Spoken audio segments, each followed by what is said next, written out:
The concept of truth is central to studying history. However, it's a term that is constantly qualified, clarified, and rejected. There are probably as many accounts of truth as there are historians. One conventional definition is describing events as they actually happened, correspondence between the historical account and the past itself. However, defined so broadly, truth becomes confusing. Surely the only way to truly describe the past in all its granular complexity is to present the past in its own medium. Not many historical accounts focus on a random glass falling off a table during the Russian Revolution. All histories do not emptily search for an exact replica of historical events. They use evaluative frameworks, looking for explanatory stories. Stories are very different. They select events, order them, make them mean something. Reality, in whatever form it takes outside of any human representation, means very little. It may just be the buzzing of atoms.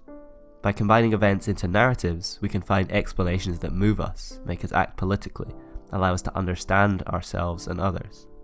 Then, the more fundamental question is whether these narratives can be truthful. I think most would reflexively agree that some historical narratives can have more truth content than others. Someone who argued that Lenin wore a lion costume to every political rally would, through this reflexive account, be wrong. But on what terms? Dismissing this falsehood seems straightforward, as there is no evidence to suggest that Lenin wore a lion costume. Additionally, there is evidence to the contrary. Therefore, this account is not truthful because of a simplistic equation of evidence.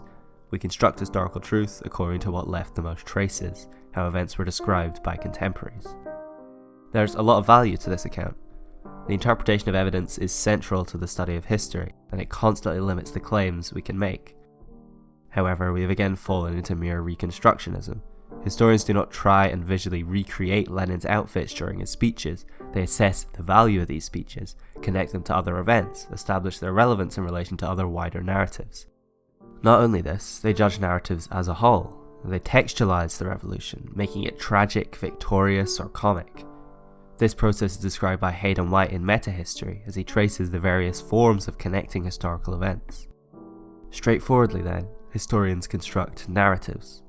Narrative always involves judgment, selection, and perspective. All of these words clash heavily with value-free truth. However, it is worth analysing the nature of narrative more broadly. It's fairly ubiquitous. In daily life, we constantly pluck events from their surroundings and connect them together. As I was writing this, I was on a train going from home to university. In constructing this narrative, I selected 3 moments: me leaving home, sitting on a train, and arriving at university. This is a fairly abstract narrative. Really, it hides a number of smaller moments: me switching trains halfway, looking out of the window, listening to an album. The question becomes fairly metaphysical, whether I experience these disparate events in terms of narrative. Throughout the journey, I represented my experiences in this way, thinking forwards to my arrival, connecting the train to my university, and so on. However, there is ambiguity here. My experiences were really only a series of successive moments, physical instances characterized by constant variation. On the other hand, purely living in these moments without connecting them to other instances would probably have left me on the platform, unable to conceptualize that the train would reach my university. It is connecting experience through narrative that allows us to guide ourselves through time. Additionally, I was constantly judging that narrative. I weighed up whether taking the train was a good idea. I thought in future tense about myself in relation to university. These value judgments are nearly constant, allowing us to shape our conduct and understand our experiences. This is why Fredric Jameson calls narrative the central function or instance of the human mind.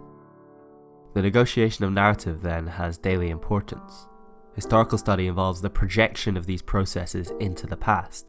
So the question of the truth value of narrative is really much broader than the discipline of history, coming down to whether the way we organise our experiential knowledge can ever be truthful. When we organise our experience, we do not try to recreate it through our organisations. It is already presented to us. We have a monopoly on our own experience, so usually we can explain it in whatever terms we want. Sometimes our explanations run up against other people's, leading to conflict. In history, thousands of people construct competing explanations for the same experiences. They bring their own views to the task, their expectations of how people should act, their hopes for future organisation, their resonant experiences of life. Evidence sets absolute limits on interpretation, but once values are brought into the fray, possibilities become near endless. The question then becomes still broader. Is there a truthful political standpoint? Is there a series of judgments that can be made about human organisation that are objectively correct, that objectively point towards the best path for human movement? Most people would say yes, that their own political affiliations are correct. Here, however, really, the question of objectivity or truth becomes almost useless. Political judgments are not really about objectivity. We do not need to know our judgments are correct for all time in order to make them. It is the more subtle process of social existence, the negotiation of the many consciousnesses of human beings. History is always a social act. It is social experience with all its value judgments, narrative arcs, and multi-temporal connections. It is grounded in evidence, but it's about human beings, and judgments about the organisation of human beings are always political. This makes the task all the more vital.